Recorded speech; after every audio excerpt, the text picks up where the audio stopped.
The boss had been blind his whole life. But a careless moment from the maid changed everything. Robert Thompson had spent the last 20 years living in the darkness of his own guilt, pretending a blindness that didn't exist to escape the weight of his past choices. Few knew the truth behind that performance that had become his personal prison. It was when Jessica, his new housekeeper, accidentally spilled soapy water on his face while cleaning the backyard. Robert's automatic reflex to blink and look away before the liquid even hit him revealed what he had hidden for decades. Jessica stopped mid-motion, the spray bottle still in her slightly trembling hands. Her eyes widened when she realized Robert had reacted visually to the movement of the liquid before any drop touched him. "Mr. Robert," she whispered, her voice choked. You can see?" Robert felt his world collapse in that instant. 20 years of acting, 20 years of white cane, 20 years of dark glasses and walls built around him, everything crumbling because of a simple reflex he couldn't control. "No, he stammered, trying to regain his composure, but it was already too late. Jessica dropped the spray bottle on the ground, the noise echoing through the quiet backyard. Tears began to stream down her face as the magnitude of the discovery took shape in her mind. "Why, Mr. Robert? Why were you pretending not to see?" she asked, her voice broken with emotion. Robert slowly removed his dark glasses, revealing light brown eyes that saw perfectly every detail around him, eyes that had seen too much, that carried a weight he couldn't bear. "Because there are things I prefer not to see, Jessica," he replied, his voice hoarse. "There are things that hurt so much that darkness seems more comfortable." The young housekeeper, only 28 years old, had worked for the Thompson family for just 3 months. She had arrived through a recommendation from the former housekeeper, Mrs. Jenkins, who had taken care of the house for 15 years before retiring. During all that time, she had never questioned her employer's blindness. To her, Robert was simply a man who had lost his sight while still young and learned to live with that limitation. Now, facing the bare truth, Jessica felt as if everything she knew about that family had been a lie. "Your daughters, do they know?" she asked, referring to Emily and Olivia, Robert's 2 daughters who lived on the same property. Robert shook his head. No, the weight of guilt crushing his shoulders. "No one knows, Jessica. Just me and my doctor, Dr. Wilson, who helped me maintain this situation." "But why?" she insisted, trying to understand. "Why live such a big lie?" Robert walked to the wooden bench in the backyard and sat down heavily. For the first time in 2 decades, his movements weren't the careful steps of a blind man, but the natural gestures of someone who saw perfectly. "Sit with me, Jessica. If you really want to know, I need to tell you the whole truth." The young woman hesitated for a moment before approaching and sitting beside him, still processing the revelation that would change everything. "I wasn't born blind, nor did I lose my sight to illness or accident," Robert began, looking directly at the backyard trees he had pretended not to see for so long. 20 years ago, I was a different man. I was proud, ambitious, focused only on work and money." He paused, the words weighing in his throat like stones. "My wife, Catherine, tried to tell me I was missing the important moments. The girls' first words, their first steps, school presentations. I always had a more important meeting, a more urgent deal. Dear listener, if you're enjoying the story, please take a moment to like and especially subscribe to the channel. It helps us a lot as we're just starting out. Now, continuing," Robert continued, his voice growing softer with each word. "One night, Catherine begged me not to travel. Emily, who was only 8 at the time, had made a special drawing to show me.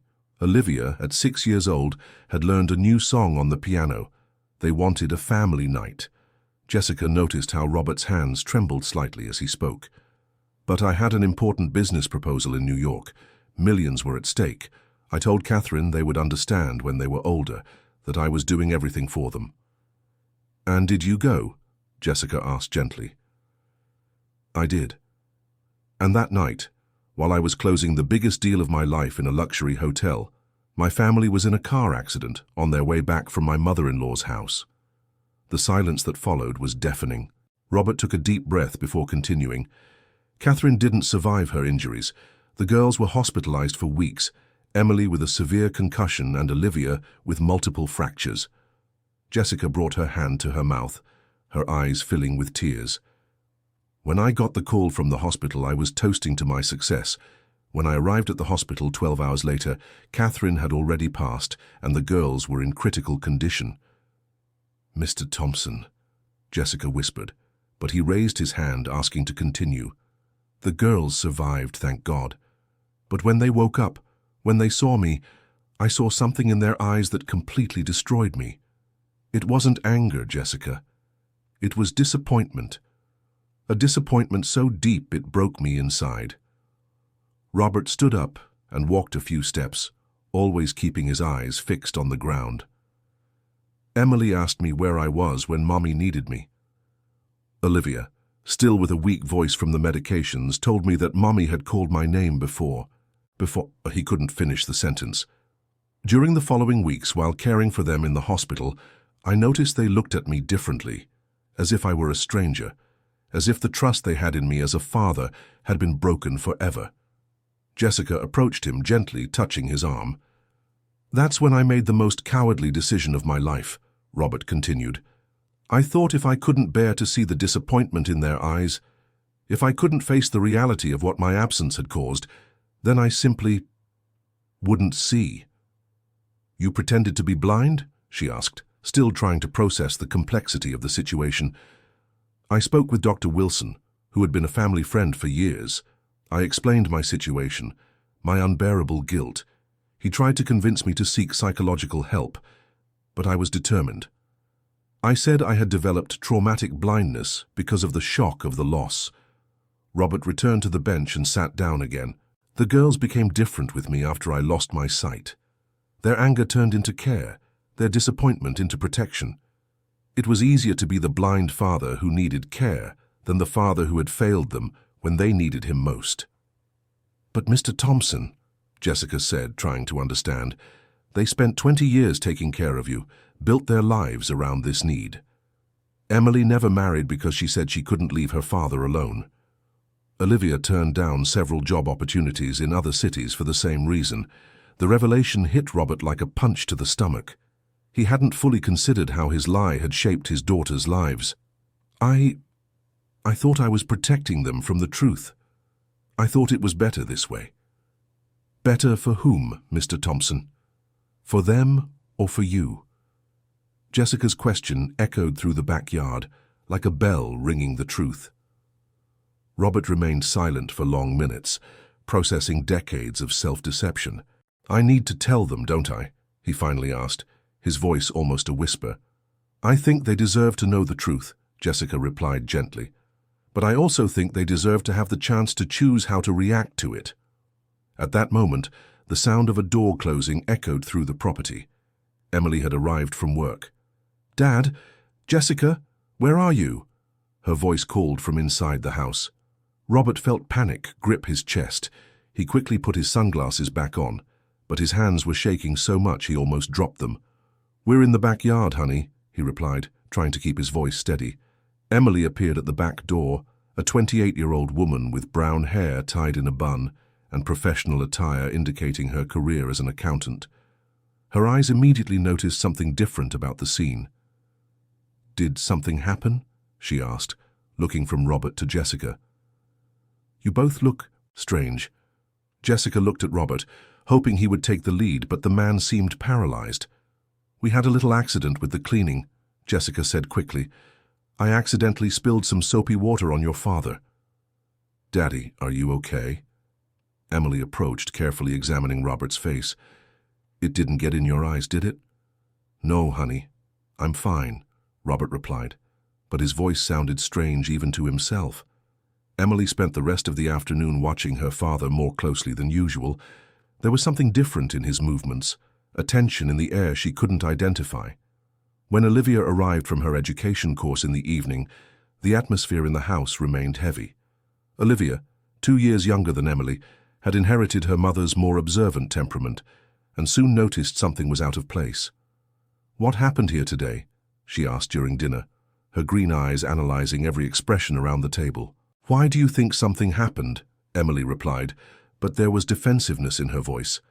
"Because you three are acting like you've seen a ghost.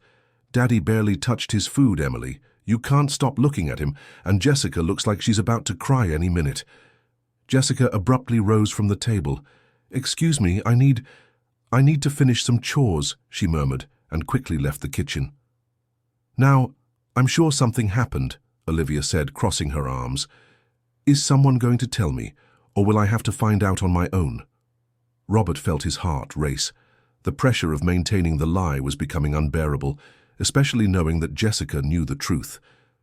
"It was just a misunderstanding during cleaning, Bea," Emily tried to downplay. "It's nothing serious." But Olivia wasn't convinced.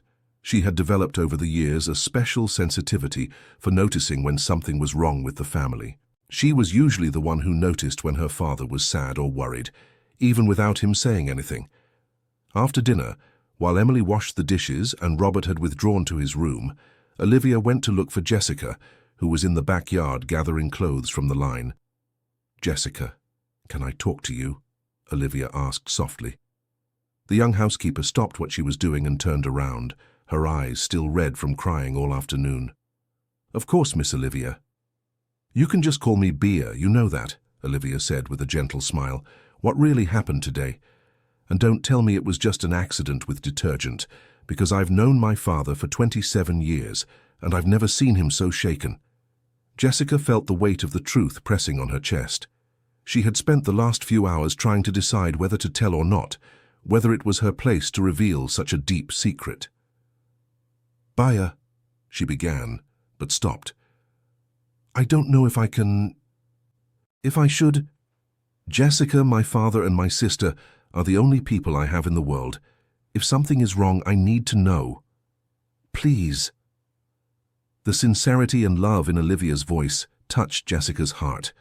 She knew that family deserved the truth, no matter how painful it might be. "Sit with me," Jessica said, pointing to the bench where she and Robert had spoken earlier. Olivia sat down, mentally preparing herself for what was to come. "When I was cleaning the yard today, I accidentally spilled soapy water near your father," Jessica began, choosing her words carefully. "Yes, you already said that. But what I didn't tell you is that your father reacted to the movement before the liquid even reached him. He blinked and looked away as if he could see what was happening." Olivia fell silent for a moment, processing the information. "Are you saying my father, that he—" "I think your father isn't blind, Bea. I think he never was." The words hit Olivia like an avalanche. 20 years of memories began rearranging themselves in her mind from a new perspective. That's not possible," she whispered. Why would he do this? He told me the whole story, Bea, about the accident, about your mother, about the guilt he carries." Olivia stood up abruptly, beginning to pace back and forth across the yard. "Are you telling me my father pretended to be blind for 20 years, that Emily and I built our entire lives around a lie? It wasn't with bad intentions, Bea. He was destroyed by the loss of your mother, by the guilt of not being there when you needed him." "Bad intentions?" Olivia shouted, her voice echoing across the property.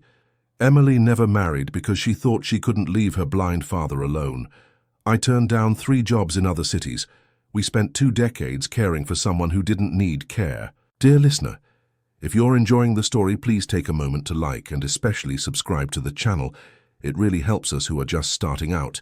Now continuing. Olivia's shout caught the attention of Emily, who came running out of the house. "Bea? What's going on? Why are you shouting?" Olivia turned to her sister, tears of anger and pain streaming down her face. "Ask our dear father, Emily. Ask him why he pretended to be blind for 20 years. Emily stopped, as if she'd been slapped in the face. "What are you talking about?" "Jessica told me everything. Daddy isn't blind, Emily. He never was. All of this, our whole life, was a lie." Emily looked at Jessica, searching for a denial, an explanation that made sense. But the guilty look on the housekeeper's face confirmed what Olivia had said. "Where is he?" Emily asked, her voice dangerously low. In his room, Jessica replied timidly. The two sisters stormed through the house like a hurricane. Emily pounded forcefully on her father's bedroom door. "Dad, open this door right now!" Robert, who was sitting on the bed with his head in his hands, knew this moment would come. Slowly, he stood up and opened the door. For the first time in 20 years, he looked directly into his daughter's eyes without the sunglasses, without the cane, without the act. "Dad," Emily whispered, seeing the light brown eyes she had forgotten looked like. "Is it true?" Robert nodded slowly, unable to find words to explain the inexplicable. "How could you?" Olivia exploded. "How could you lie to us for so many years?" "Bia, let me explain." "Explain?" she shouted. "What explanation exists for this, Dad? What explanation exists for destroying our lives because of your cowardice?" Emily was in shock, still trying to process the reality before her eyes. You can see? You could always see." "Yes," Robert admitted, his voice breaking. "I always could." "Why?" Emily asked, tears beginning to stream down. "Why did you do this to us?" Robert tried to approach his daughters, but both stepped back. "After the accident, after your mother, I couldn't bear to see the disappointment in your eyes. I had failed as a husband, as a father. I thought if you saw me as someone who needed care, instead of someone who had abandoned you when you needed me most, it would be easier for everyone." "Easier for you," Olivia replied bitterly. "It was never about us. It was about you not wanting to face the consequences of your choices." Emily moved further away, leaning against the hallway wall. "I can't believe this. I just can't believe my whole life was built on a lie." "Daughters, please let me explain everything." "Explain what, Dad?" Emily said, her voice full of pain. "Explain how you stole 20 years from us. Explain how you kept us from having our own lives. Explain how you turned our guilt into your emotional crutch." Robert felt as if each word were a stab to his chest. "You don't understand the pain I felt." "We don't understand," Olivia exploded again. "We lost our mother too, Dad. We suffered too. But we didn't lie to the whole world about it." "Bia is right," Emily said, wiping her tears with the back of her hand. "We lost Mommy too, but we faced the pain. We grew with it, learned to live with it. You just hid." The silence that followed was deafening. Robert could hear his own heart beating irregularly in his chest. I thought I was protecting you." "Protecting us from what, Dad?" "From the truth. From reality," Emily asked. "You deprived us of the chance to truly forgive you because we never knew what exactly we needed to forgive." Olivia turned and began walking toward her part of the house. "I can't look at you right now," she said, without turning back. "I need time to process all this." "Bia, wait." "No, Dad, not now. I spent 20 years of my life taking care of someone who didn't need care.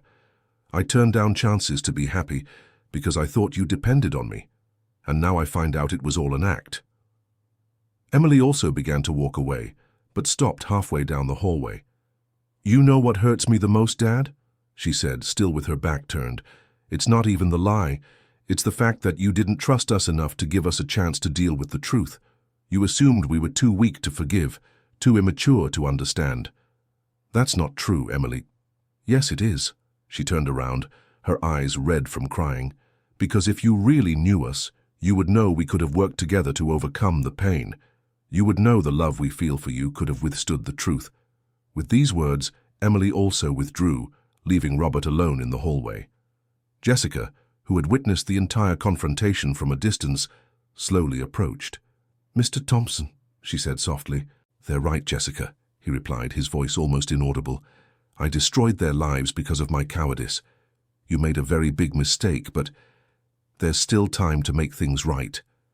Robert looked at her with an expression of despair. "How? How can I fix 20 years of lies?" "Start with the complete truth. Not just the truth about your vision, but the truth about your feelings, about your motivations, about everything you've carried alone all these years."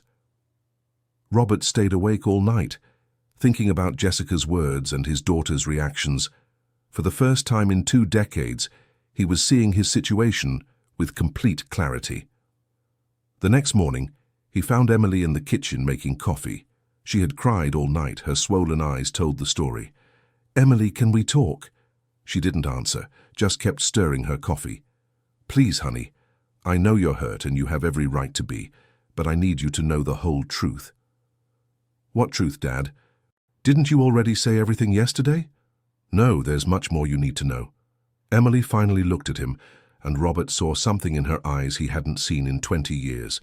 She was truly seeing him, not just as the blind father who needed care, but as the flawed man he really was. "Then speak, but don't expect me to make things easier for you." Robert sat at the kitchen table, his hands trembling slightly. "When I decided to fake the blindness, I didn't think about the long-term consequences. I just wanted to escape the pain of the moment. We already know that.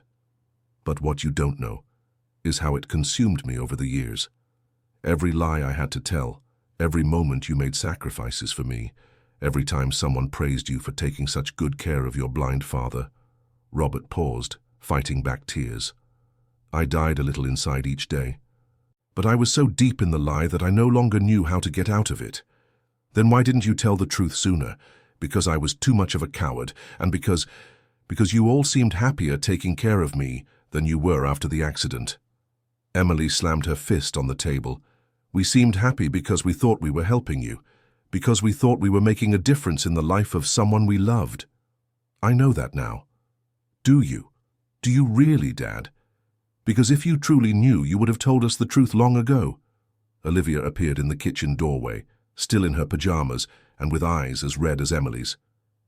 "Is he telling more lies?" she asked sarcastically.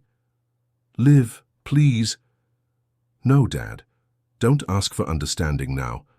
Not after 20 years of emotional manipulation." "It wasn't intentional manipulation." "But it was manipulation," she shouted. "Intentional or not, it was manipulation. You used our guilt and our compassion to maintain a lie that only protected you." Emily got up from the table. "I need to get out of here," she said. "I need air. I need to think." "Where are you going?" Robert asked, desperate. "To Aunt Barbara's house. I'm going to stay there for a few days." "And I'm going with her," Olivia added. "I can't stay here right now." The two sisters went up to their rooms to pack, leaving Robert alone in the kitchen with the weight of his actions. Jessica entered the kitchen a few minutes later, finding him with his head in his hands. "They're leaving," he said, without looking up. "Temporarily," Jessica replied. "They need time to process all this. What if they never come back? What if they can never forgive me? Mr. Thompson, may I ask a question?" He raised his head and looked at her. "In the last 20 years, have you ever forgiven yourself for what happened to your wife?" The question took Robert by surprise. What do you mean?" "You blame yourself for being absent the night of the accident, but have you ever forgiven yourself for that?" Robert was silent for a long moment. "No," he finally admitted. "I've never been able to forgive myself." "Then how can you expect your daughters to forgive you if you've never even forgiven yourself?" Dear listener, if you're enjoying the story, please take a moment to like and especially subscribe to the channel. It really helps us who are just starting out. Now continuing. Jessica's observation hit Robert like a bolt of lightning. All these years, he had hidden behind the faked blindness, but he had never truly faced his own guilt. "What do I do now, Jessica? How do I fix this?" "First, you need to forgive yourself. Then you need to make peace with your wife, even if she's no longer here. And then, perhaps your daughters can find a way to make peace with you." That afternoon, after Emily and Olivia left for Aunt Barbara's house, Robert made a decision he had been putting off for 20 years. "Jessica, can you take me to the cemetery?" She looked at him with surprise. "Of course, Mr. Thompson, but you never visited your wife's grave?" "No, I never had the courage." The Green Hills Cemetery, in the southern part of San Diego, was a peaceful place surrounded by old trees. Robert had bought a perpetual plot for Catherine, but in 20 years he had never managed to gather the courage to visit her. Now, walking along the stone paths without the cane, without the dark glasses, without the act, Robert felt as if he were shedding not just the accessories of the lie, but the layers of denial he had built around himself.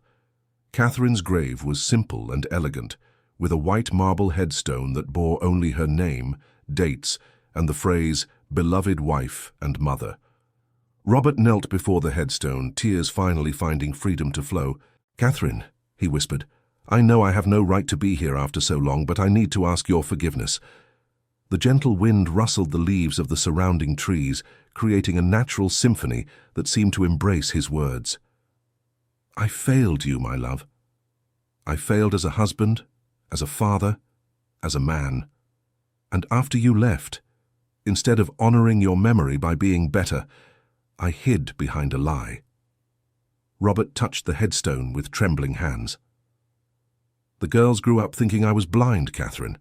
They spent 20 years taking care of me, sacrificing their own lives, and I let it happen because it was easier than facing the truth."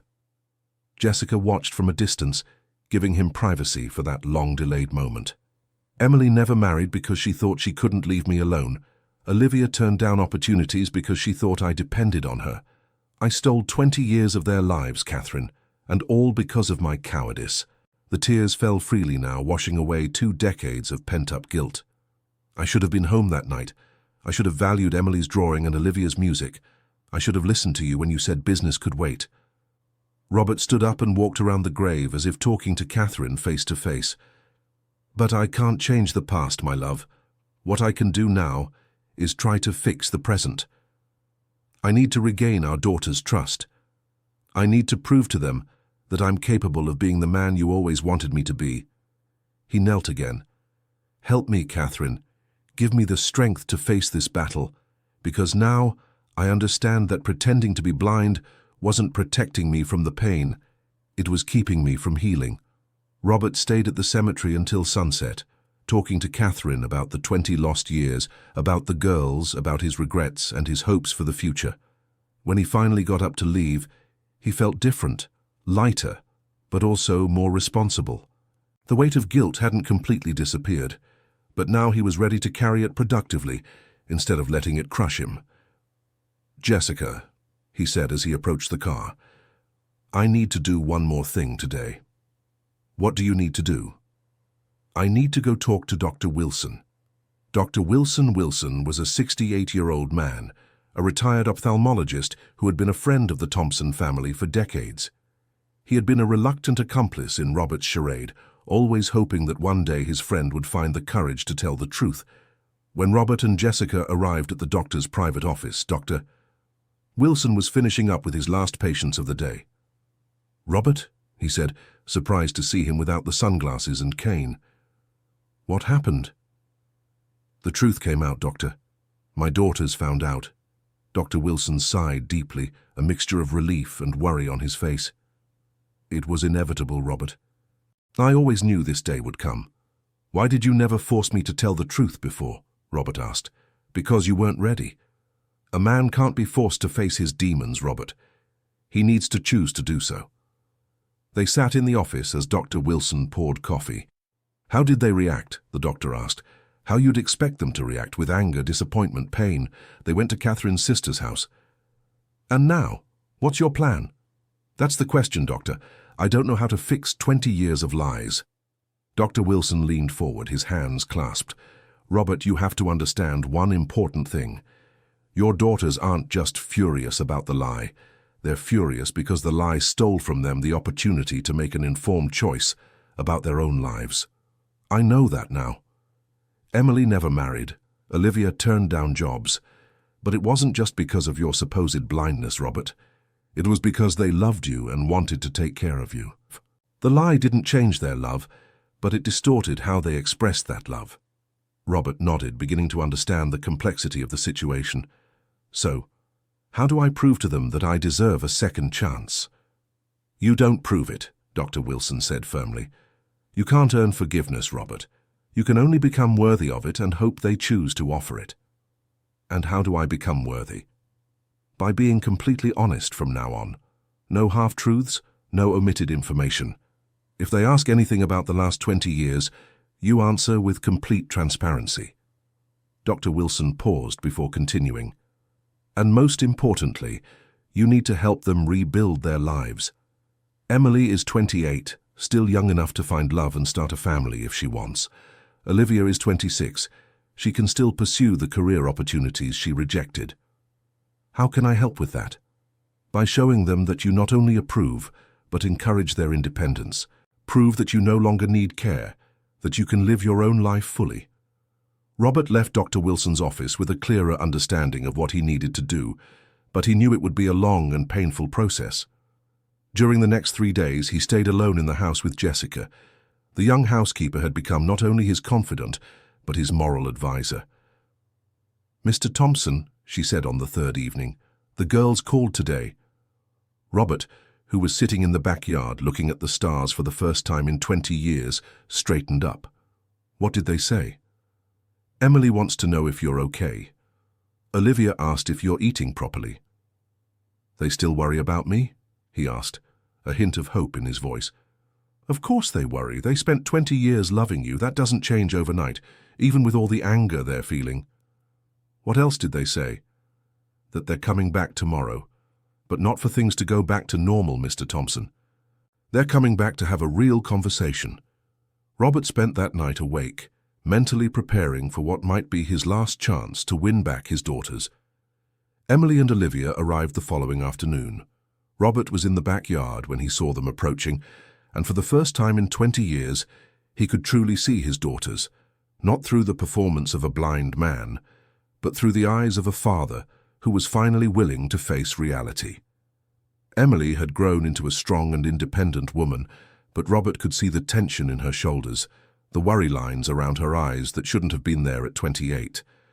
Olivia, always the more emotional of the two, carried her frustration more openly, but her green eyes, so like her mother's, still showed love behind the hurt. "Dad," Emily said, keeping her distance, "we came back because we need answers. Real answers this time. And because," Olivia added, "we need to decide how to move forward from here." Robert nodded, preparing for the most important interrogation of his life. "Ask me anything. I promise I'll answer with complete honesty." The three sat in the backyard, in the same spot where the truth had been revealed 4 days earlier. Emily was the first to speak. "How many people knew the truth?"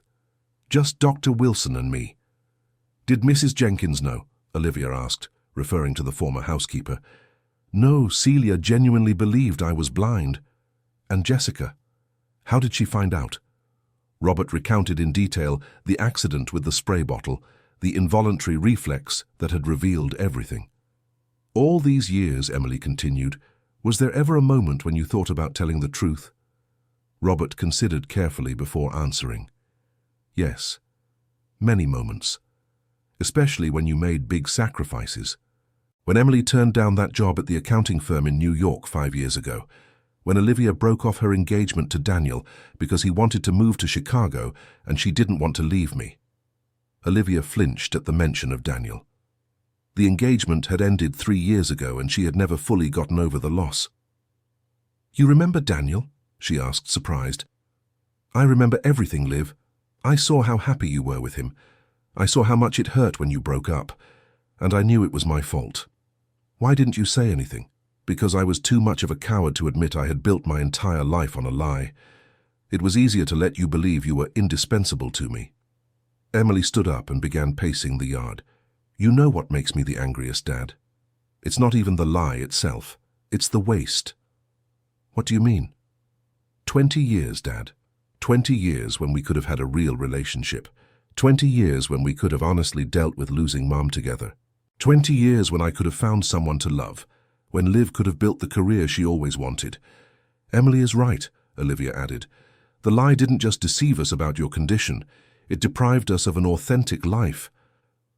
Robert felt every word like a stab, but he knew he deserved to hear it all. "What do you want me to do now?" he asked. The two sisters exchanged a look. "First," Emily said, "we want you to go to therapy. For real, this time. Not pretending, not acting, but actually facing the problems that led you to create this charade. Second, Olivia continued, we want you to help us rebuild our lives, and that means supporting our decisions, even if they mean being away from you for a while. You want to move away? Robert asked, trying not to show his desperation. I don't know yet, Emily replied, but I want the freedom to be able to choose without feeling guilty for abandoning my blind father. And I want to try to reach out to Daniel, Olivia said, her voice trembling slightly. He lives in Chicago now, works for an engineering firm. I don't know if he'll even want to listen to me after 3 years, but I have to try. Robert swallowed hard. The idea of his daughters moving away from him was terrifying, but he knew it was a fair consequence of his actions. You have my full support, he said, and for the first time in years his words were completely genuine. And third, Emily added, we want you to live a real life. Stop hiding. Find a purpose. Make friends. Maybe even find someone to love. Because part of our anger comes from the fact that you wasted your own life too. Robert nodded, understanding that his daughters were offering him not just a chance at redemption, but a path to an authentic life. There's one last thing, Olivia said. Olivia, we want to go together to visit Mom's grave. This time, all of us. And we want you to talk to her in front of us so we can truly start to heal this family.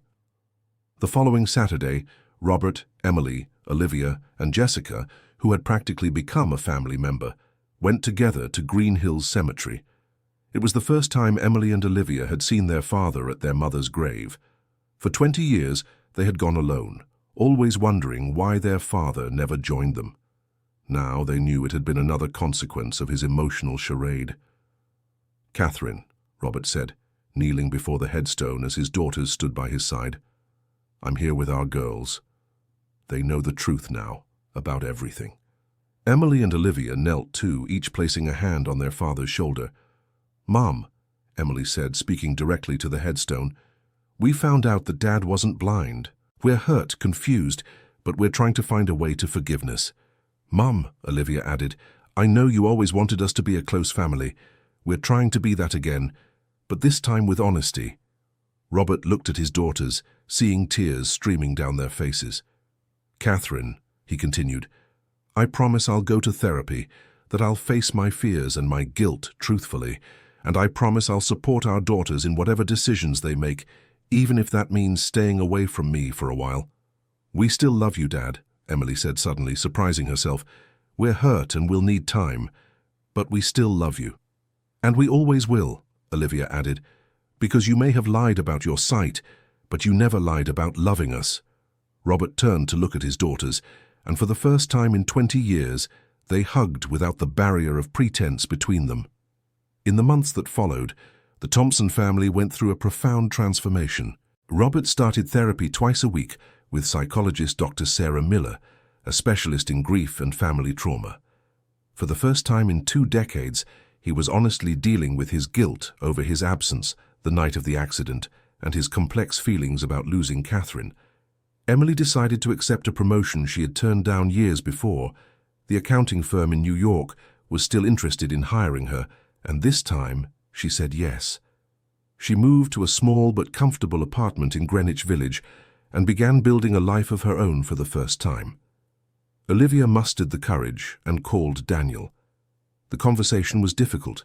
He was hurt by how the relationship had ended and initially reluctant to give it another chance. But when she explained the whole family situation, Daniel understood that circumstances had completely changed. They started talking again, first by phone, then by video calls. Daniel had grown professionally in Chicago, but admitted he had never completely forgotten Olivia. I always knew there was something you weren't telling me, he said during one of their conversations. I felt there was a part of your life that was off limits. Because there really was, Olivia replied. I thought I was protecting my father, but I was actually protecting a lie. After 3 months of conversations and a few visits, Daniel made the decision to return to San Diego. His company had a branch in the city, and he managed to get a transfer. I want to try again, he told Olivia, but this time I want to meet your whole family. The real father, not the version you thought you needed to protect. Robert, in turn, was learning to live an authentic life. Without the need to maintain the pretense of blindness, He had rediscovered old passions and developed new ones. He started playing the guitar again, a hobby he had abandoned after marriage. He began taking morning walks on the beach, something Catherine had always suggested, but he always said he didn't have time for. And, to everyone's surprise, he started doing volunteer work at the local Parents and Friends of the Exceptional Association, helping families who were actually dealing with visual disabilities. "It's ironic," he told Dr. Sarah during a therapy session. "I spent 20 years pretending to have a limitation, and now I'm learning about real limitations and how to overcome them." The volunteer work brought a new perspective to Robert. He met people who faced real challenges with courage and dignity, without hiding behind lies or self-pity. It was there that he met Diane Parker, a 55-year-old widow who worked as a physical therapist at the association. Diane had lost her husband 5 years ago in a work accident and was slowly rebuilding her life. "You seem like someone who is rediscovering yourself," she commented one day, after observing Robert interacting with the visually impaired children. "That's one way to describe it," he replied with a smile. Diane didn't know about Robert's past initially. To her, he was simply a kind man who had decided to dedicate some of his time to helping others. "There's something about you," she said a few weeks later, "that makes me feel like you understand deep loss." That was when Robert decided to tell his story to Diane, not just the edited version, but the complete truth about the 20 years of lies and the journey of redemption he was on. Diane listened silently, without judgment, processing every detail. "You must have suffered a great deal to get to the point of creating such an elaborate pretense," she said when he finished. "I did suffer, but that doesn't justify what I did to my daughters." "No, it doesn't justify it, but it explains it. And the fact that you're here telling the truth, working to fix the damage, shows you're not the same person who made that decision 20 years ago." The relationship between Robert and Diane developed slowly, built on honesty and mutual understanding. She didn't try to minimize his mistakes, but she also recognized the genuine transformation he was going through. Meanwhile, Emily was flourishing in New York. The work was challenging and rewarding, and for the first time in her adult life, she was making choices based on her own desires instead of the perceived needs of her family. It was at an accounting conference that she met Michael Harris, a 32-year-old auditor who had recently moved from Miami. Michael was divorced, had no children, and had spent the last few years focused solely on his career. "You have an interesting energy," Michael commented during a conference break. "You seem like someone who is experiencing freedom for the first time." Emily laughed, surprised by the accuracy of the observation. "That's exactly what I'm doing." They started meeting regularly, first for working lunches, then for personal dinners. Michael was different from the few men Emily had been involved with in the past. He was curious about her story, but not invasive, respectful of her boundaries, but genuinely interested in getting to know her. "Can I ask you a personal question?" he asked during their third date. "You can try. Why did you never marry? An intelligent, beautiful, successful woman like you, there's usually a story behind that." Emily hesitated, but then decided to be honest. She told him about her father, about the 20 years spent caring for someone she thought depended on her, about discovering the lie and her decision to finally live for herself. Michael listened without interrupting, processing every detail. "That must have been devastating," he finally said. "It was, but it was also liberating in a strange way. For the first time in my life, I can make decisions without wondering how they'll affect my father." "And how do you feel about that?" "Scared," Emily admitted, "but also excited. It's like learning to walk again at 28. Emily's relationship with Michael progressed at a pace she dictated. For the first time, she wasn't in a hurry to define or justify her feelings to anyone but herself. Back in San Diego, Olivia and Daniel were rebuilding their relationship on a more solid foundation. The experience had matured them both, and this time they were entering the relationship as whole people, not as individuals who needed each other to feel complete. "I lost you once because I didn't know how to separate my family responsibilities from my personal desires," Olivia said to Daniel during a dinner. "I won't make the same mistake again." And I lost you because I didn't have the patience to understand that there were complexities in your life that I didn't know about, Daniel replied. This time, I want to know everything about you, including the complicated parts. When Daniel met Robert in person for the first time since the truth was revealed, the conversation was tense, but necessary. "Mr. Thompson," Daniel said, "I won't pretend I'm not upset. Your lie cost Olivia and me a great deal." "I know that, Daniel, and I apologize for it. But," Daniel continued, "I also see that you're working to make things right. And more importantly, I see that Olivia is happy in a way I've never seen before. She's free to make her own choices now." "Exactly. And if she chooses to stay with me, I want it to be a clean choice, without guilt or twisted obligations."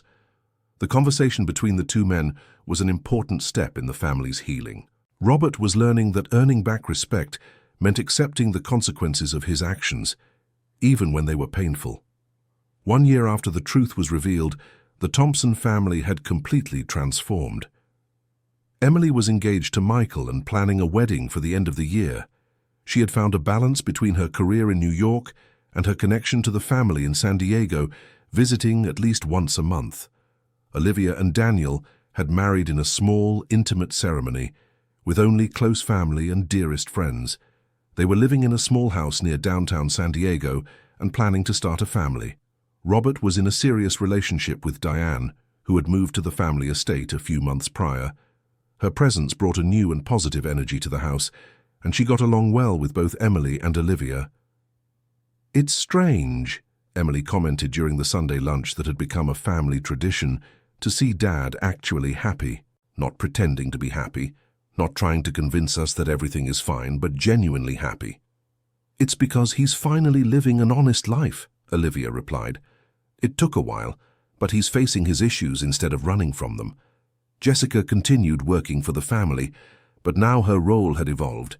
She was no longer just an employee, but a confidant and practically a member of the family. He had enrolled in the night business administration course and planned to start his own residential cleaning business. "Jessica," Robert said one day, "I never properly thanked you for making me face the truth." "I didn't make you, Mr. Thompson. The truth simply couldn't hide any longer. Even so, you could have kept the secret. You could have pretended nothing happened. I couldn't know, because I saw how much your daughters loved you, and they deserved to love the real person, not a performance." Robert's transformation was evident to everyone who knew him. Dr. Wilson, during one of the monthly lunches that had become a tradition between the two friends, commented on the changes. "You look 10 years younger, Robert." "I feel 20 years lighter," Robert replied. "Carrying a lie for so long was heavier than I imagined." "And the girls? How is your relationship with them now?" "Different. More honest, more mature. They no longer see me as a father who needs protection, but as the imperfect man I am. And that, strangely, made our love stronger. Because love based on truth is always stronger than love based on pity or obligation." Robert nodded, reflecting on how he had confused care with love for so many years. "You know what surprises me the most, Doctor? How they managed to forgive me. They forgave you because they saw you were genuinely sorry and willing to change. Forgiveness isn't about erasing the past, Robert. It's about choosing to build a different future." On the 2nd anniversary of the truth coming out, the family organized a special gathering. Everyone was present. Robert and Diane, Emily and Michael, who had moved to a larger house in New York, Olivia and Daniel, who were expecting their first child, Jessica, who had opened her own business and was thriving, and even Dr. Wilson and his wife. "I wanted to say a few words," Robert said, standing up during dinner. 2 years ago, my life was a lie. I was hiding behind a pretense that hurt the people I love most in the world." He looked at each person around the table. "Today, my life is imperfect, but it is true. And I've learned that it's far better to be an imperfect man living authentically than a perfect man living a lie." Emily raised her glass. "To Dad, for finding the courage to live in the truth." "And to our family," Olivia added, "for finding a way to forgiveness." "To second chances," Michael contributed. "To love that overcomes mistakes," Diane said softly. To honesty, Jessica added. And to healing, Dr. Wilson concluded. Everyone toasted, and for the first time in decades, the Thompson family was truly united, not by obligation or pity, but by genuine love and conscious choice.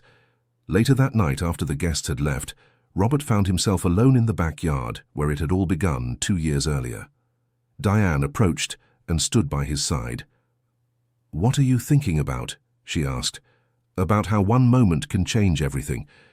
If Jessica hadn't spilled that water, if I had managed to control my reflex, we would still be living that lie." "Do you really believe that?" Robert thought for a moment. "No, I suppose not. The truth was always ready to come out. Jessica was just the catalyst. And do you regret how things happened?" "I regret the lie, the 20 lost years, the pain I caused the girls. But I don't regret where we ended up. We've never been a more truthful family than we are now." Diane took his hand. "And the future, how do you see it?" Robert smiled, looking at the stars he could see clearly for the first time in 20 years.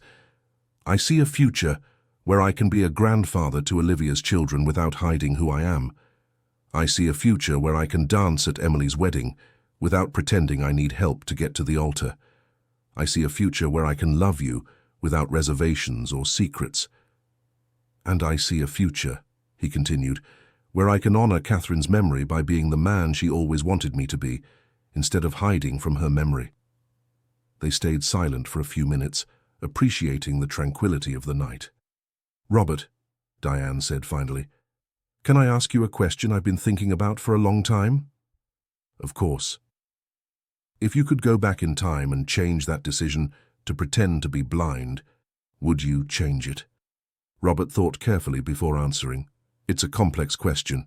Of course I wish I hadn't caused the girls pain, that I hadn't wasted 20 years of our lives, but the journey we've taken these last 2 years, the growth we've all had, the strength we discovered, that wouldn't have happened if we hadn't gone through the darkness first. So you wouldn't change it?" "I would change the method, but not the destination. We would have found another way to get to where we are now, because real family always finds a way to each other, even when that way goes through pain." The next morning, Robert woke up and did something that had become a daily ritual. He walked to the window and opened the curtains, letting the sunlight flood the room completely. For 20 years he had lived in self-imposed darkness. Now every day began with light. While having coffee with Diane, his phone rang. It was Emily. "Dad?" Her voice sounded emotional. "What is it, sweetheart?" "Michael proposed to me last night." Robert smiled, feeling his heart fill with genuine joy. "That's wonderful, Emily. I'm so happy for you both." "Dad, I want you to walk me down the aisle. Not because you need someone to guide you, but because you're my father and I want it to be you." Tears streamed down Robert's face. "It would be the greatest honor of my life, sweetheart." "And Dad?" "Yes? I love you, the true man you are. Not in spite of your mistakes, but including them. Because they were part of the path that brought us here." After hanging up the phone, Robert turned to Diane. "Are you ready to be a wedding sponsor?" she asked with a smile. "I'm ready for whatever comes next," he replied. "For the first time in 20 years, I'm truly alive." And it was true. Robert Thompson had spent 2 decades existing in the darkness of his own guilt, but now he was living in the light of truth. It wasn't a perfect life, but it was an authentic one. Emily would get married in December. Olivia would give birth in March, and he would be present for everything. Not as the blind father who needed care, but as the man who had learned that truth, no matter how painful, is always better than the most comfortable of lies. End of story. So, dear listener, what did you think of this story of redemption and second chances? Robert managed to regain his daughter's love through honesty, and they found the strength to forgive and rebuild their lives. Do you believe family forgiveness is possible even after 20 years of lies? Leave your opinion in the comments, and don't forget to like this video and subscribe to the channel for more heart-touching emotional stories.